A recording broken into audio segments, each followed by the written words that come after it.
to Berkshires UFO Roundtable. This is part 7 on my 8-part series of the Berkshires UFO.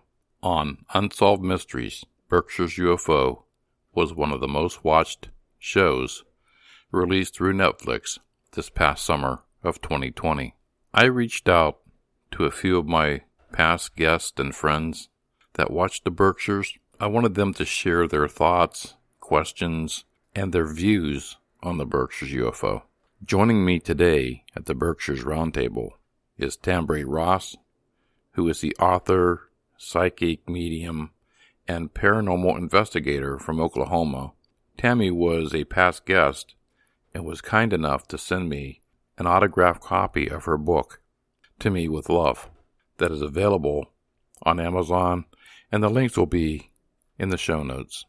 Beth Garcia, also an author, musician, songwriter, that was a past guest on my show as well.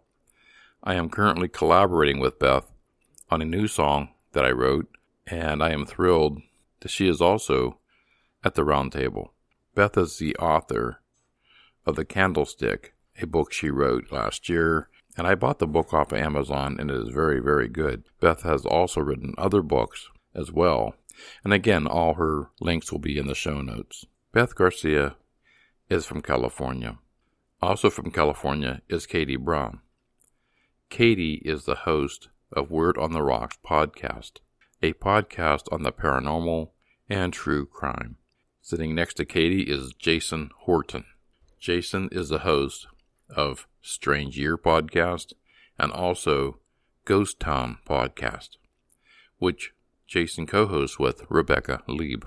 Jason will be my guest on November 10th. Jason also is an author, and his new book just came out, and it's called Abandoned and Historic Los Angeles, Neon and Beyond. His book is also available on Amazon, and the links will be in the show notes. Jason also living in California. And sitting next to Jason is Pastor Carla Davies. Carla is a huge fan and follower of my show, and Carla just happens to be my sister. I'm proud to say Carla is a fellow Buckeye from the great state of Ohio. Sitting next to Carla is Cyndy Martinez. Cyndy is a past guest and also the host of Welcome to the Neighborhood podcast, a podcast on the paranormal and true crime. Cyndy is from the windy city of Chicago. And sitting next to Cyndy Martinez is Paula Bianchi. Paula also is from California, from the San Francisco Bay Area. Paula is the writer of the blog Lucy in the Afterlife, and that can be found on thisweirdchicksblog.com. And I highly encourage you to go to that website and check out everything she has to offer there. Paula Bianchi was also a past guest on Ghost in the Valley podcast. Welcome, Paula, to the roundtable. And of course, sitting with me at the head of the roundtable is Thom Reed, and Melanie Kirchdorfer. And they will be answering questions and also a few of their views. So let's get started right off the bat, and we're going to open with Tambre Ross. The story of the Berkshire UFO was extremely intriguing and even very emotional for me. As I watched this episode, I found myself having more questions than I had answers. You know, my heart does go out to each individual that had their own experience with regard to the anomalies and things that occurred that night in September 1969. You know, reviewing through that episode, you have here 5 individuals, 6 if you want to count Miss Shaw, that all experienced an unusual incident and or anomaly, of blinding lights coming out of the sky and shooting down, levitation, even complete, transporting into another area, another dimension, if you will. So you've got 4 kids and 2 adults that are all experiencing the same thing, yet different things in various parts of Great Barrington. Like I said, these stories are similar and even different. You know, you have Thom and Melanie. Both had been teleported, if you will, onto a ship of some kind. They both reported the lights were so bright. They were blinding lights. They had no recollection of how they got there, let alone where they were or how long they had been there. But each one had been teleported back in much of the same way, with Thom being teleported back to his front yard, which is where he remembered being when it first happened, and Melanie being transported someplace completely different than she remembered being in when it happened. So, I mean, it's kind of crazy, but yet, you know, it's totally, for me, believable, because these kids didn't even know each other really at the time of this incident, and Thom remembered catching a glimpse of her on this ship. Every individual that witnessed this incident, they all have one major thing in common. They were all missing time. With Nancy Reed, she was with her family in the car. They were sitting on the bridge when they literally got stopped because of these bright lights coming from the sky. She was in the car with her 2 kids and her mom. They reported losing 3 hours. 3 hours. No memory of what happened. To them, it was like they blinked their eyes and it was over. But what was extremely unusual is when they came to, Nancy's mother was actually in the driver's seat of the car. Now, Nancy's mom didn't drive, so how did she get in that driver's seat? Jane Green, she reports contacting the DJ, Tom J., and, wanted to give a report of what she had been seeing. And she even couldn't believe it herself. And so Tom J., he kind of dismissed it until he started hearing other reports coming through his radio or through his scanner. I found it almost too convenient that both the radio station and even the police department have absolutely no record of any other claims.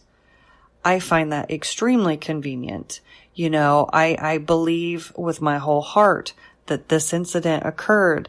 These things happened to these people, and it was covered up. Nancy Reed became so emotional, and I could feel that emotion, and it really broke my heart. Her son had expressed what had happened that night, and he had told friends, and other people found out about it. Well, his family was bullied because of their experience, so much so that Nancy Reed had to pick up and move her family for fear of safety. So, it horrified me when I heard the things that were being said and being done to this family, all because of experience. So, yes, people don't understand something, so they try to justify it with another explanation or solution. But in doing so, they often can hurt the people whom experienced the incident. So it was an awesome, awesome episode. And again, I'm grateful to them for standing up and speaking out about what happened that night in September of 1969. Because, there are other people who have gone through, similar things just like that, or maybe something completely different that might be a little bit braver to come forward and be able to tell their own story. Thank you, Tambre. I really appreciate that. That was excellent review of the Berkshires UFO. Now let's hear from Jason Horton. Even when I was younger, I was obviously familiar with Unsolved Mysteries, like culturally, and maybe caught some episodes, but then I think when it came on, I was like, all right, I'm definitely looking into this. I'm curious what's, with podcasting and true crime and documentary, doing their kind of modern take while still keeping the Unsolved Mysteries brand there. We covered 3 out of them, just, kind of picked 3 that resonated with us. And it's interesting that the Berkshires UFO episode is the only one. It's the only one that's not crime based, and I found that like an interesting thing that they did. That 5 out of 6 was, about loss, and then you have this interesting one that's just really interesting, so it really stood out. It was a nice. I mean, listen, it's not to. I don't want to be disparaging and make light of anything, but it is a bit of at least a little bit of a palate cleanser in the show, depending on what order you watch the episodes in. Yeah. I talked to, Thom Reed and commented on it, and then I gave him my email, and he sent some. I was like, if there's anything else you want me to add to it, so I just added some more information about, the park and the kind of. As far as what the town is concerned, it's not always good or bad. It's just interesting. And I was like, I'm happy to share anything you want me to share, since we're talking about you, and I believe it's only fair. And it's not for me to, again, I would never twist it around, and it's not really for me to like change my point of view either. But it's like I want to be respectful and present information, especially if it helps you, and I'm talking about you. It's the very least I can do. I could be a bit of a skeptic. I'm always open to hear things because I still find things so interesting. So I never want to do anything to stifle people from doing that. If other people enjoy it, I don't want to stand in the way of that. That episode is one, in fact, my wife and I, we really got into it about that one out of all the episodes. I mean, we were like, because I was a little bit more on the side of the skeptic and she was a little bit less, although we agreed and disagreed on stuff. So that episode was very polarizing in this household. Thank you, Jason Horton, podcast host for Ghost Town Pod. Actually, I learned about the Berkshire UFO off of their episode on the Berkshires and turned me on to the Netflix series. So thank you, Jason, for your input on the show and the Berkshires. And coming up next is Katie Brown. She is the podcast host of Weird on the Rocks, and this is Katie's take of the Berkshires UFO. Hey, this is Katie from the Weird on the Rocks podcast. I just finished watching the Berkshires UFO episode of Unsolved Mysteries, and I would love to share some of my thoughts on it. So I hadn't previously heard of this particular event. I've heard of other well-known UFO encounters. The first one that comes to mind is the Phoenix Lights incident that happened in 1997, where thousands of people across Arizona witnessed a UFO. I'm sure most of you have heard of that one too. But I hadn't heard of this particular occurrence in the Berkshires. The first thing that really stood out to me is really just like how normal and kind of all American these people all look and seem to behave. This took place in a small, normal little town, and I think that makes it seem even more believable. At least for me anyway.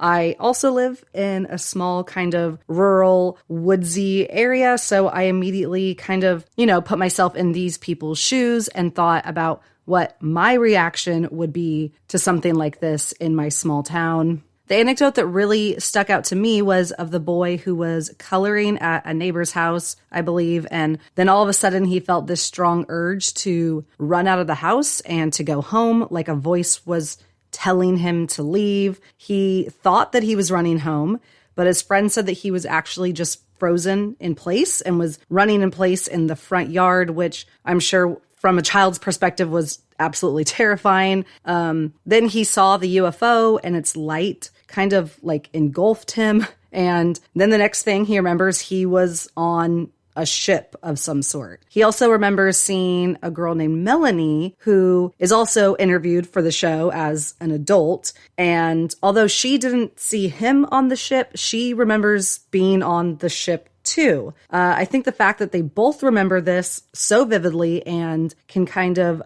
match up their details of the ship all these years later kind of just shows that there's definitely some truth to what they're saying, at least that's what I believe. Melanie also states that she met Tom, this guy that was on the ship, years later under different circumstances, and that she felt an immediate connection to him, which I think is just really cool. Even though she doesn't remember seeing him on the ship, they shared this experience somehow. I absolutely believe all the people that were interviewed for the show, and I think that they definitely really saw a UFO. The fact that so many people from across the county remember the exact same thing on the exact same night is really, I mean, just undeniable. It's also really fascinating how people were calling into the radio station that night, but there were no police reports of the event. I think that when something bizarre and unexplainable like this happens, that people kind of, doubt their own minds and their own judgment, and that calling a place like a radio station might have felt like a safer, more like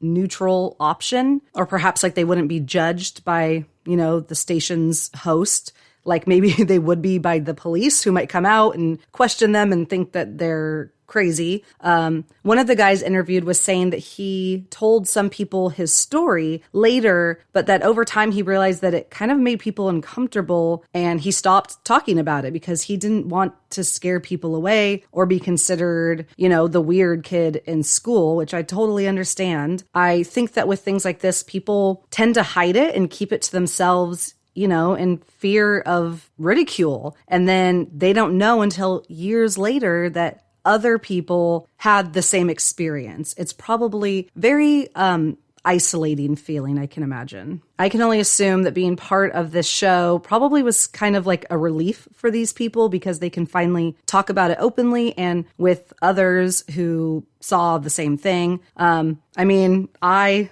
definitely believe in aliens, and I would love to see a UFO like this. But in actuality, I don't know if I would share it with people, because it really is kind of inviting others to judge you and think you're a wacko. It kind of makes me wonder how many other things like this have happened and there are witnesses, but people are just too afraid or unsure to come forward and talk about it. This whole story also reminded me of a movie that I recently watched on Amazon. It's an Amazon original, I believe, and it's called The Vast of Night. It's set in the 50s and is about a small town where one night people start witnessing something strange in the sky, just like what happened to these people, and they start calling into the radio station to report it, just like with these people. It was really good and had like a really kind of cool, like eerie vibe to it. So I would definitely recommend it if you're into this sort of thing, which if you're listening to Al's podcast, you probably are. So, all right. Well, that's all I have. Thanks. Thank you, Katie. Katie and I started out about the same time last year in podcasting. So she's been a past guest on the show. It's always nice hearing from Katie, and she has a really great podcast, Weird on the Rocks. Coming up next is another past guest. She is an author. She's a songwriter. She has a very creative mind out of California, and this is Beth Garcia. The Berkshire UFO series was actually amazing to watch. I could relate to how people would not believe their story. It tends to happen when people doubt UFOs or ghost stories because they haven't been there. They've never experienced it. But I understand how they want to tell their story and get it out there so people can say, hey, maybe there is something that's really going on. I'll tell you an example. I was a kid in LA, and we were driving down the freeway, and I was with my dad. And on my right-hand side, I looked out, and there was a silver round UFO that was hovering. And I looked over to my dad, and I said, did you see that? What is that? And he said, oh, that's the sun. And I looked out his window, because he's on the driver's side, and there was the sun on that side, not on the right-hand side where my window was. And then all of a sudden, it hovered some more and then shot up straight up into the clouds. So I do believe the Berkshire UFO happened, and I'm glad that they told their story to get it out there for more people to not be afraid to tell their story as well. Thank you, Beth. And Beth will be back later on in the show with some questions. And we will have a section for Thom Reed, Tom Warner, and Melanie Kirchdorfer. Sitting next to Beth Garcia is Cyndy Martinez. Cyndy is the host of Welcome to the Neighborhood podcast. Cyndy is out of Chicago, Illinois. Her podcast is on the paranormal and true crime. So this is Cyndy's take on the Berkshires UFO. Also, Cyndy will be back later in the show with questions for a couple of our guests as well. Cyndy Martinez. Hi, I'm Cyndy. I'm from Chicago, and I'm the host of Welcome to the Neighborhood podcast. Well, first of all, I'm glad to see that Unsolved Mysteries is back, and it's being produced with a modern take on it. Growing up, that show covered a lot of things that piqued my interest that have stuck with me to this day, so I hope to see more episodes in the future. Now, something I've grappled with ever since I was a kid is that feeling of being so small and insignificant in this vast universe. And a lot of that anxiety and fear stemmed from partially the idea of extraterrestrials and UFOs.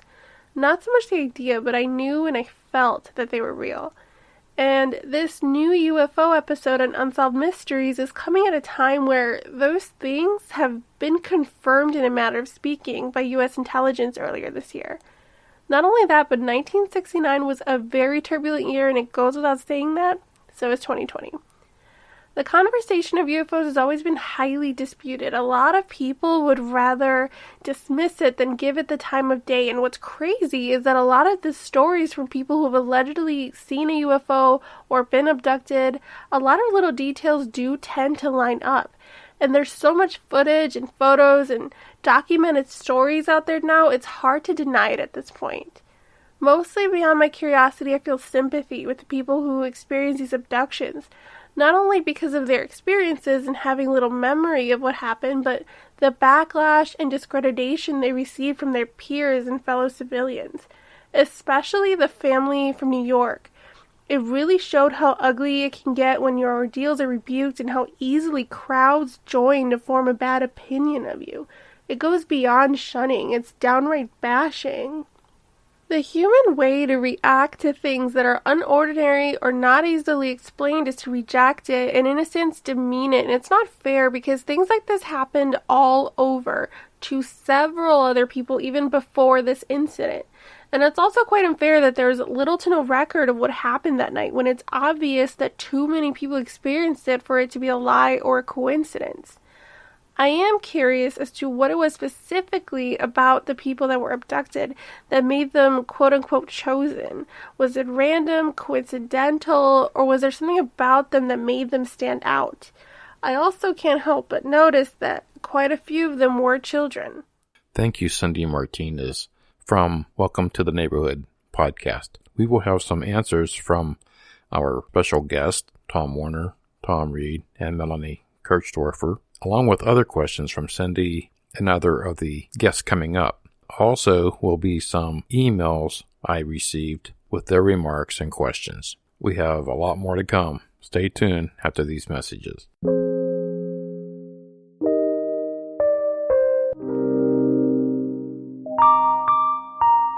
Hello, this is Cyndy Martinez, the host of Welcome to the Neighborhood podcast. Ever since I was young, I've had a passion for true crime and the paranormal. This podcast focuses on cases and stories from different cities while making the Chicagoland, my hometown, our base. If you find yourself intrigued by crime and all things spooky, find us on Apple, Spotify, and Google. We post new episodes every Friday. Be sure to stop by.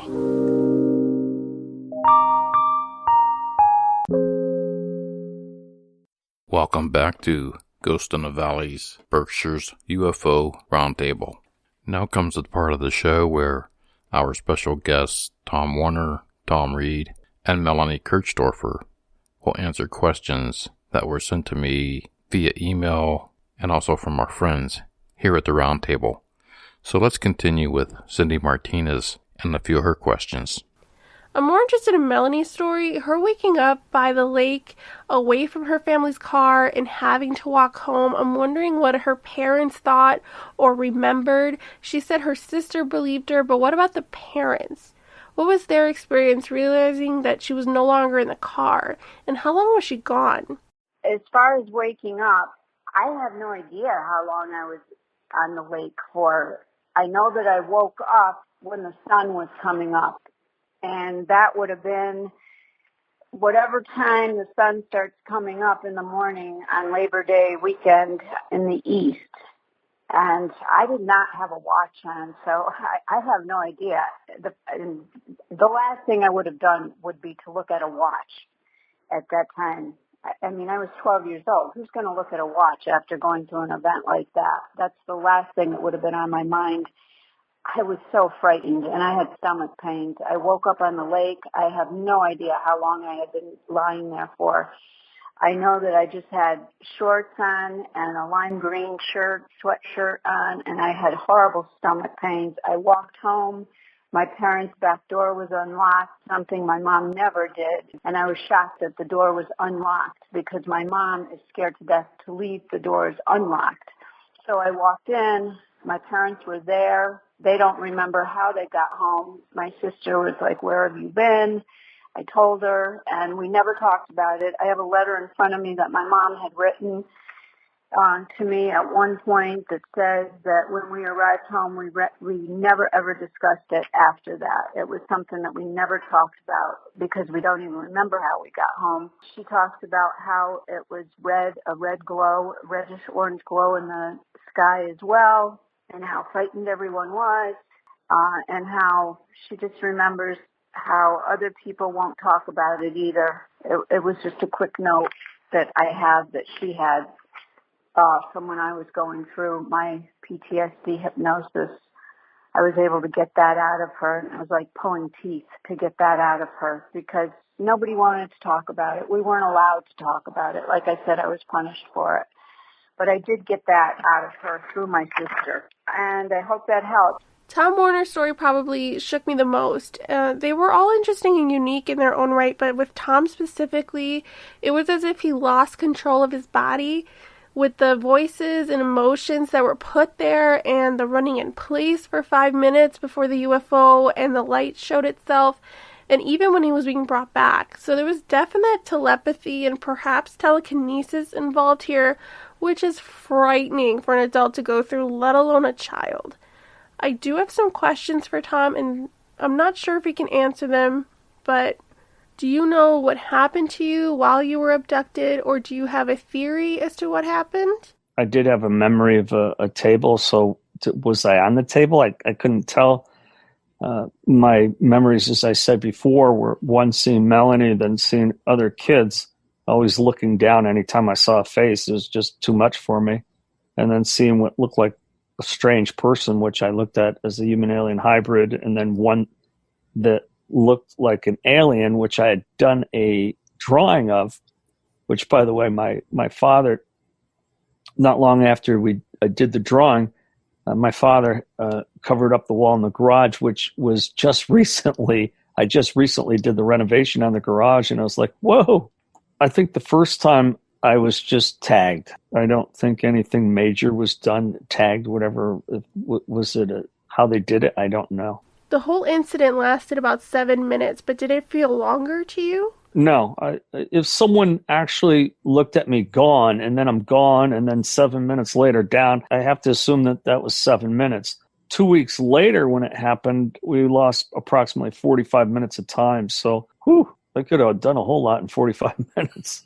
How long after your experience did you meet other people who also experienced similar things? Outside of my own family, 3 years later, when I was 13, I was swimming off of a dock. This one other boy looked at me because we're 13. He says, you know about UFOs? I said, no, I don't. He said, yes, you do. No, I don't. Yes, you do. I said, how would you know that? He says, because I was on that UFO, and I remember you and your brother. I would say, yeah, 13. Before your experience, what were your feelings and thoughts of the possibility of the existence of UFOs and extraterrestrials? Never even thought about it. I never even gave it a thought, because the only time I ever heard of a UFO, my father told us about him up at Lake Champlain a month before it happened. I didn't even know what he was talking about. I thought it was kind of bizarre, the story he was telling me. I never thought about life forms outside of Earth. I mean, because we were never taught that could be even a possibility. Though I had this mental telepathy that I felt like I was talking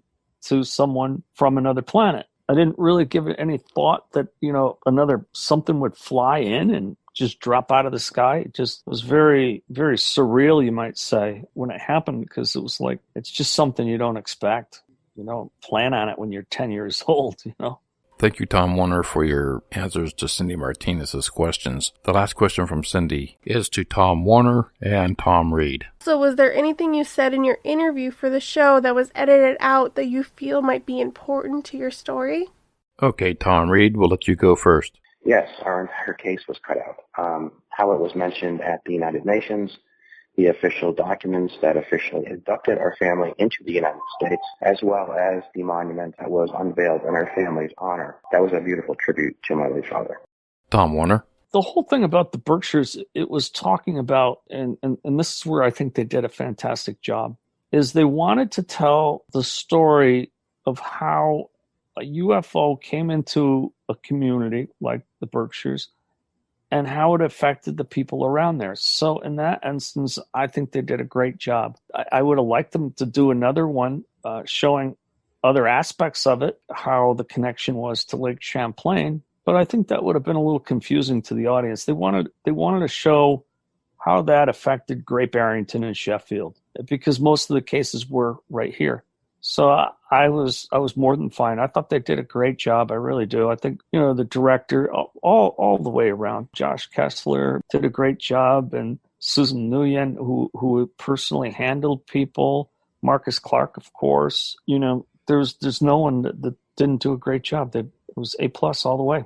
Thank you for your time. Thank you for coming forward with your story and for being resolute with it. I don't doubt your experiences for a second. And thank you, Al Cooley, for allowing me to participate in this series. Thank you, Cyndy Martinez from Welcome to the Neighborhood podcast. And now a question from Beth Garcia, author, musician from California. Beth? Yes, I have a question for either one of you. I would like to know, after the abductions and you were put back where you were placed, did you have any physical signs of it, or did it change your health in any way that you know of? Thank you. Yeah, Melanie Kirchdorfer, would you like to answer that one first? As far as any ailments that were left behind, I used to have, and I still do too, horrible stomach pains after any incidences that took place, really bad stomach pains. My dad used to have to take me to the doctors, and also sinus problems, very bad sinus problems. I ended up actually having sinus surgery at one point, and also my eyes. I've had tear duct surgery done as well, and my tear ducts were very scarred, as well as my sinuses were very scarred. I set alarms off all the time and shut down computers. It's quite annoying. Today I was in the parking lot at the Big Y and I set a car alarm off for about 10 minutes. Finally, the owner came out and I had to shut the alarm off. It can be very embarrassing. It's not funny. It's annoying because I never know when it's going to happen. I can't go into some stores. It doesn't happen all the time, but it happens at least once, twice a month. I can shut the cash registers down sometimes, or the conveyor belts, and going through the airport is very annoying. Okay, I hope that helps. This hasn't been a fun adventure, let me tell you, but I have met some interesting people. That's the good part. Tom Warner? Thank you, Beth, for asking that question. When it first happened, of course, the feeling was, I was experiencing adrenaline. When you're 10 years old, you don't have a lot of instances where you're feeling adrenaline. Actual physical change in me, myself, I didn't really feel anything different other than an enhancement in mental telepathy. And Thom Reed? I say physically, no. It was more psychological. We did, and because it was psychological, yes, our behavior changed a little bit. We weren't quite ourselves. Now we're going to hear from Carla Davies. She is my sister, and she is from Girard, Ohio. Hi, my name is Carla. I'd like to make a few comments and ask a few questions regarding the Berkshire UFO interviews that came about from the Unsolved Mysteries episodes. My first question, I guess, would be for Tom Warner. He said he heard a voice, thought maybe it was God, telling him to go home now. Just wondering how he felt about that now after thinking about it. The voice You got to remember, I was raised Catholic, so when all of a sudden you hear this, you assume that it's from God. But it didn't take me very long to realize that it was from whoever was controlling those messages, mental telepathy, probably from that spaceship. The voice also said, "I'll be done in a minute." When they said that, I figured that they were somehow tagging me somehow. I didn't know how. Obviously, they were holding me in place, so they weren't done with doing what they wanted to do. I wasn't being hurt, but at the same time, being frozen into place and immobilized, laying on the ground in a beam. You wonder, what are they doing? I was seeing if I was feeling anything, but I wasn't feeling anything. So I just assumed that this was a higher way of technology that I definitely didn't comprehend at 10 years old. I thought about it my whole life, but it turns out I think they were tagging me somehow, and that's why I was only up there for 7 minutes. I was tagged for a later visit. The running in place, running in the air and not going anywhere. And the neighbor said it looked like he was, but he just wasn't going anywhere. It meant that they were holding me in place, and I was trying to run like hell. When I left that house, I was booking. And then I experienced the feeling how time would be changed. I know that sounds a little crazy, but of course the whole thing sounds crazy to a lot of people. I use this example in my book, Beyond the Stars. Like when I was in a car accident, my whole life flashed before me and everything was going in slow motion. But in reality, I'm going 100 miles an hour into a stone wall. It's just like a split second. And this was similar, where time was altered. And so many people said, oh, it was like a split second. So time was altered. When the beam came on me and I was running in place, everything went into slow motion. So as Jane is watching me run full speed but not move anywhere, everything broke down into milliseconds, every detail. And that allowed me to observe the UFO, to try to take a look at this whole thing, and then remember the whole part where my hands jerked back and I took in that breath and bam, I was gone. In Melanie's interview, she said that she never met him, but the minute she did, she felt an immediate connection. Yes, 100%. In high school, she was older than me, so I only saw her maybe that one time when I first saw her. I opened the door and she was there, and it was just like this, I get my hairs go straight up in my arm when I think about it. And I was a freshman in high school. I opened the door and there she was. I never really ran into her after that. Maybe I saw her in a passing, but not really. I just never made an acquaintance. I just knew who she was. And it wasn't until later on. And then all of a sudden we met up again. And it's like we've been talking with each other our whole lives. Pretty bizarre. I feel very fortunate to have met Melanie afterwards. It was a very healing process for me. And Melanie worked very hard on healing herself as well. So I'm very proud of Melanie. Thank you, Tom Warner, for your answers to Carla's questions. And I see here, Carla, you have a couple questions for Thom Reed.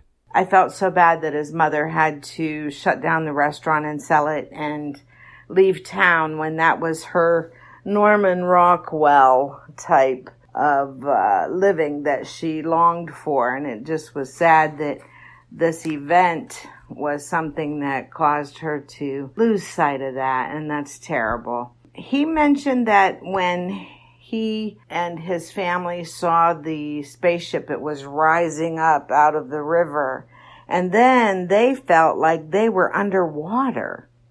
I just found that so amusing that he would mention the fact that they felt like they were underwater, which made me think maybe it took them back underwater instead of up into the sky. Selling the diner broke my mother's heart. There's no question. That was everything to her. We still owned it for a year or so after moving. However, it was never the same. It was so cool at the time to grow up in such a nostalgic jukebox-inspired diner with the shakes and everything, but it still became a nightmare. And I still get an odd feeling, or maybe it's a subtle hurt when I walk into an authentic style diner or a family-run eatery, I guess. My mother was followed a lot. My father did die under questionable circumstances on the same day our case was mentioned at the United Nations. And all that information can be found on ufopark.org. And yes, I was also hit by a tractor-trailer truck and left for dead in 2006. Another question, do you think maybe you were taken underwater during the encounter?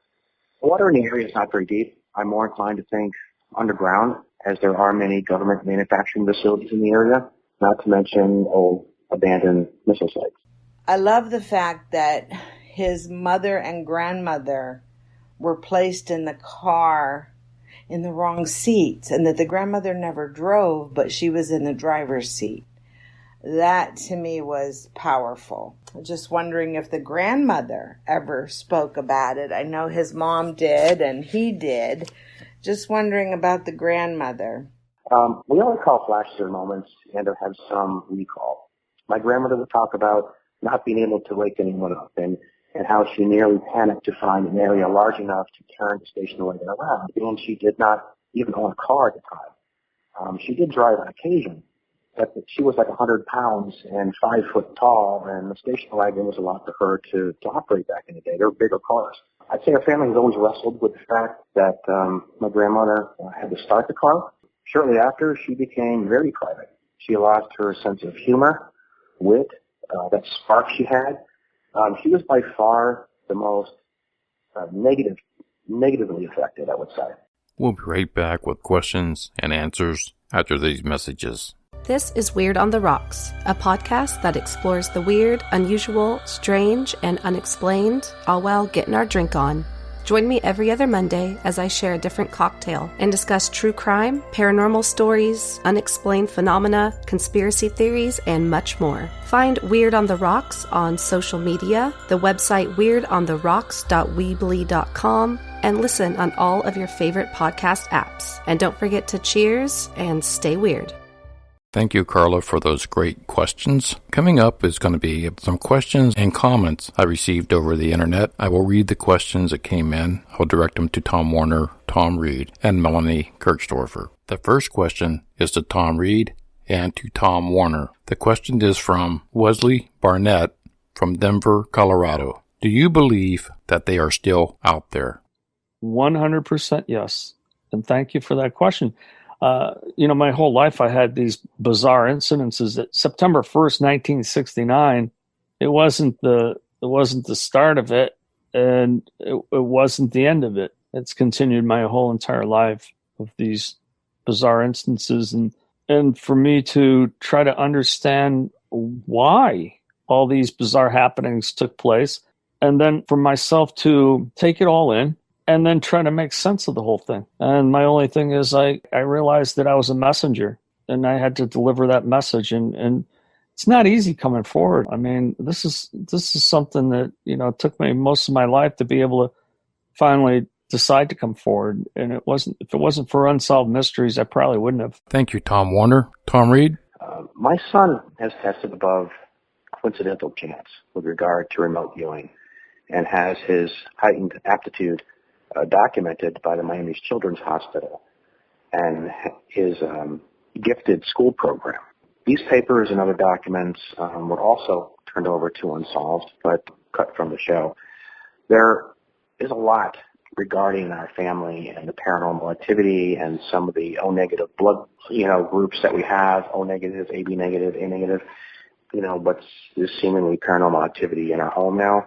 So do we contribute that to our history? Yes, I do. The next question from Wesley Barnett from Denver, Colorado. Since 1969, have you had any more encounters or still feel that you are being targeted? Tom Warner? 2 weeks after this, I had a second encounter and I lost 45 minutes of time. And on that particular encounter, someone ID'd me on the UFO. And so, yeah, there were more encounters. None where I was actually seeing the spaceship, but I did have 3 instances where I had contact with human-alien hybrids. And you'll say, how do you know they're human-alien hybrids? They didn't blink, and humans had to blink. And the other thing was that they talk with mental telepathy. They didn't talk. They made it quite clear. Extraordinary way of communicating, and definitely a type of being that was able to do that was a human-alien hybrid, and they're pretty impressive. Thom Reed? Our family has been involved in a few, mostly prior to 1969, 66 and 67. My brother was also involved in the Kokomo boom in Indiana, which I think was around 2009. Don't quote me on that, but it was around that time.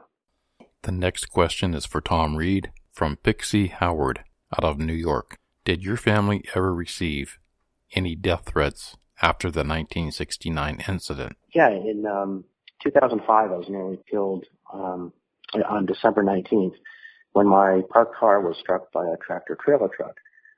This took place just 10 months before my father, a lawyer and selectman, lost his life. I was also run off the road with my lawyer, Kessler, following a meeting with the district attorney's office. The next question again is to Thom Reed from William from Little Rock, Arkansas. What are your plans for the future?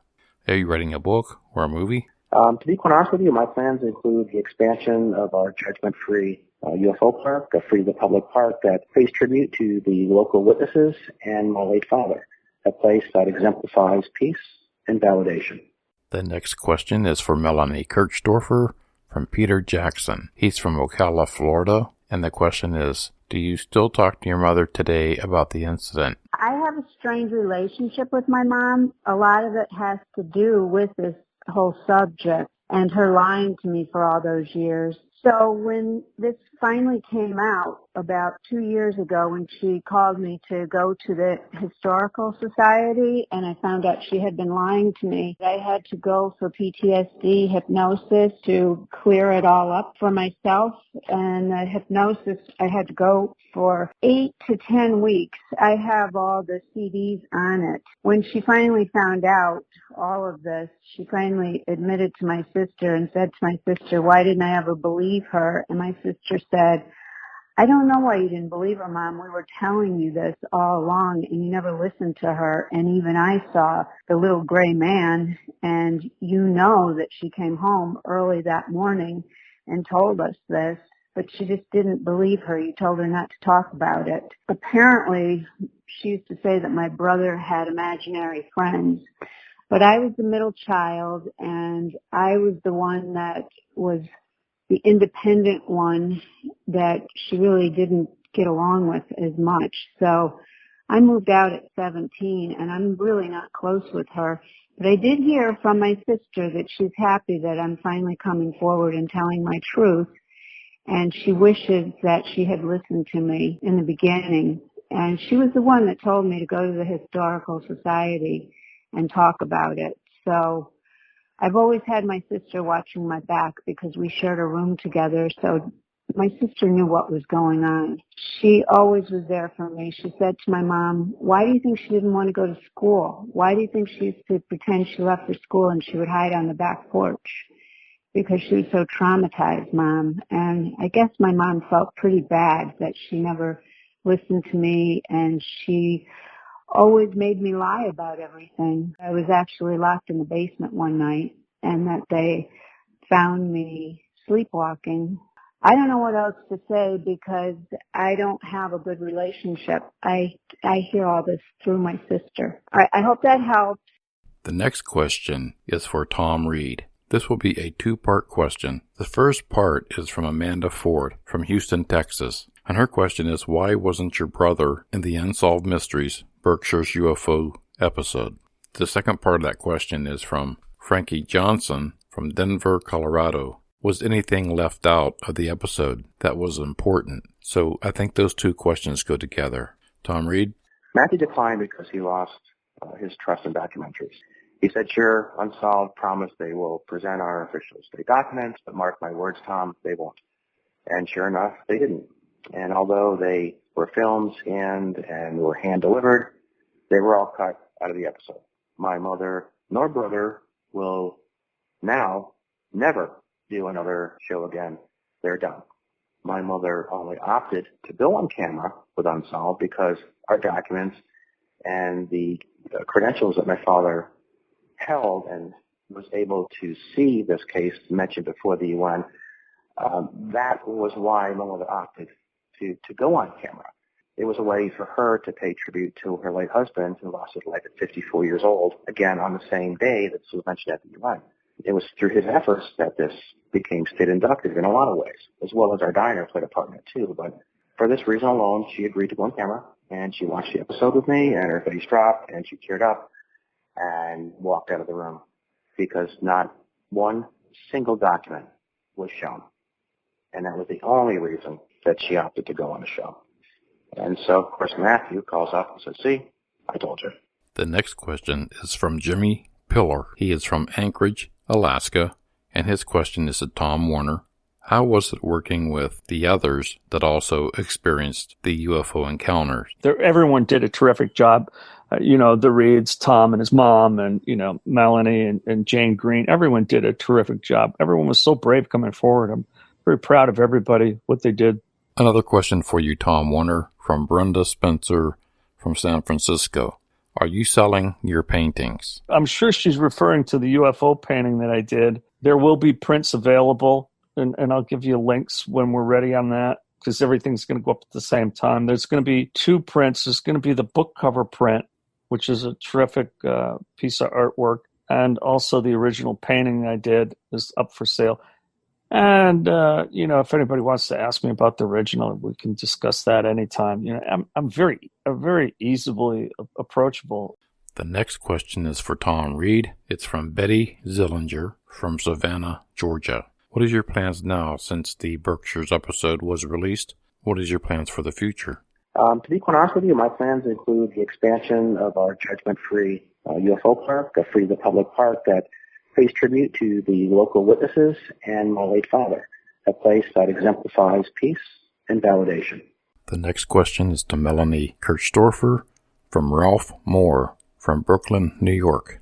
His question is, did they do anything to you on the spacecraft that hurt you in any way? And do you remember anything from being on the craft? I know that there were little gray men when I was a young child. But I remember being levitated, and I remember being in a room. It was metallic. It was almost glass looking. I can remember seeing a red glow outside through the metallic. I'm sure it was the lights outside. And I remember being on a table. I could not move my head. My head was not able to be moved, but my eyes I could move. I couldn't see a lot because it was only my eyes that I could move. Now, I know a lot of people say that they couldn't hear anything because it was so quiet. Yes, it was quiet being levitated to wherever they were taking me, but when I was on the ship, there was noise in my head, and I describe it as being in an MRI machine or a CAT scan, that clicking sound, and to this day, this happens to me in my ear. I've even gone to the doctor to find out why this is happening, and they've given me MRIs to find out why it's happening, and they can't figure it out. It happens to me all the time. It's like this click, click, click, click in my left ear. It drives me crazy. It'll just come on all of a sudden. And that's what was happening. This clicking, it's hard for me to describe it. And it still happens. So I hope that's helpful to you. Thinking about it, it probably came from Stockbridge because a friend of mine that I've spoken to since then has said that he saw 6 ships in Stockbridge that night of 69, and that would have been right before Jane saw it. And then it probably went over the mountain to Lake Mansfield, where we saw it, which would have been around 7:30 in the evening, and that would have been when I was taken. And then I remember levitating over Berkshire Heights, and Tom's house is right near Berkshire Heights, where he was taken. And then Thom Reed's family is on the Sheffield route, and then people saw it further down in Sheffield. So I believe that's the route that it came. Thank you, Melanie Kirchdorfer. And before we get into the last few comments that I received through social media, I'm going to start it off with Paula Bianchi. She is the author of the blog Lucy in the Afterlife from thisweirdchicksblog.com. It was very interesting. I've always been interested in UFOs and aliens since I read Communion by Whitney Schreiber. And I just couldn't believe, all these years later, and they still hadn't talked about it with each other. That was so interesting. And I loved how Melanie and how the electrical stuff would mess up around her. I found that very interesting. And the part where they say that everything wasn't included, things that they wanted in there, at first I was a little upset about that, but then after listening to Marcus and the other, Doug and Justin, I realized, not everything could get in there. I just love talking with you, Al. You're so great. I love these interviews. You did such a good job. Thank you, Paula Bianchi. Closing out the show today, I received numerous questions and comments on the Berkshires. A lot of the questions were the same questions, so I kind of had to pick. It was like kind of a random, just throwing the thing up in a hat and picking out who. But everybody had great questions. And I want to thank everybody for submitting their comments and questions. A comment that came in from Hillsdale, New York, from an anonymous sender. I was driving through Great Barrington.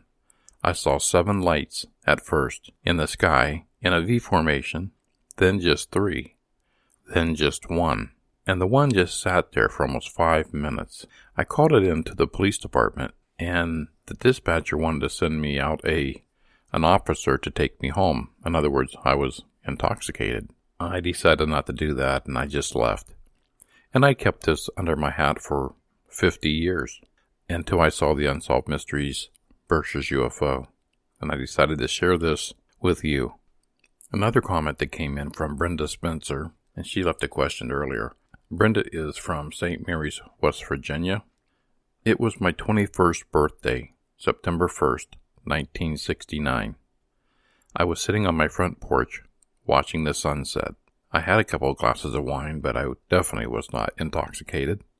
And then I saw 7 lights in a V formation about 100 feet in the air. I sat there and I watched it. They weren't moving fast, but it was such a beautiful sight with that sunset. I didn't call anybody, but it was a birthday I will never forget. Another anonymous comment was from Stockbridge, Massachusetts. This one kind of touched me in a way. I had to share this one. I was 27 years old, heading to the Berkshires Mountains to commit suicide. I couldn't take it any longer.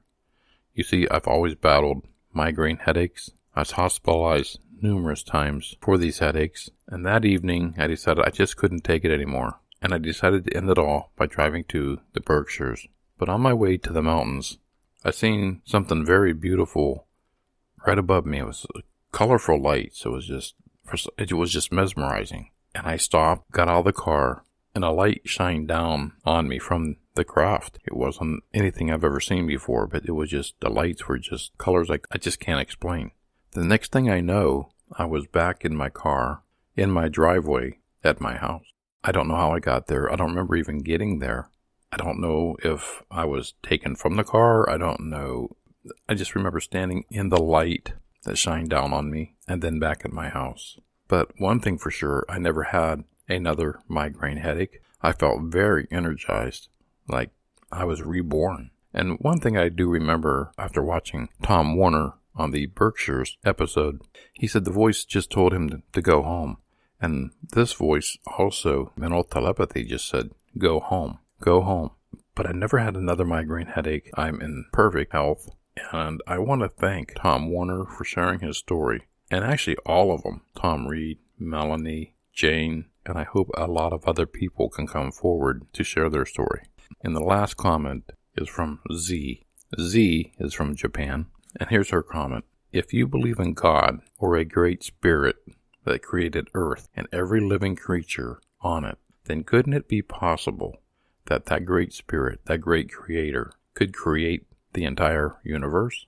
Why would God My theory is this God, this great creator, not only created Earth and the entire universe, but everything in the solar systems. Now, if he could do that, then isn't it possible that we are not alone? I want to thank all of my guests that were on the show, everybody that submitted their comments. I want to thank my Roundtable guests, Tambre Ross, Beth Garcia, Katie Brown, Joshua Horton, Carla Davies, Cyndy Martinez, Paula Bianchi, Tom Warner, Thom Reed, and Melanie Kirchdorfer. Thank you, thank you, thank you. And please check out the show notes. All of these people and their links will be in the show notes. This was a difficult show to work on with getting everybody involved in the roundtable, and I'm very, very fortunate. And also their generosity of answering these questions from people from all around the world, sending in their comments and questions. I'm your host, Al Cooley of Ghosts in the Valley. Please come back next week for my 8th and final episode on these Berkshires UFO, and I look forward to talking to you again.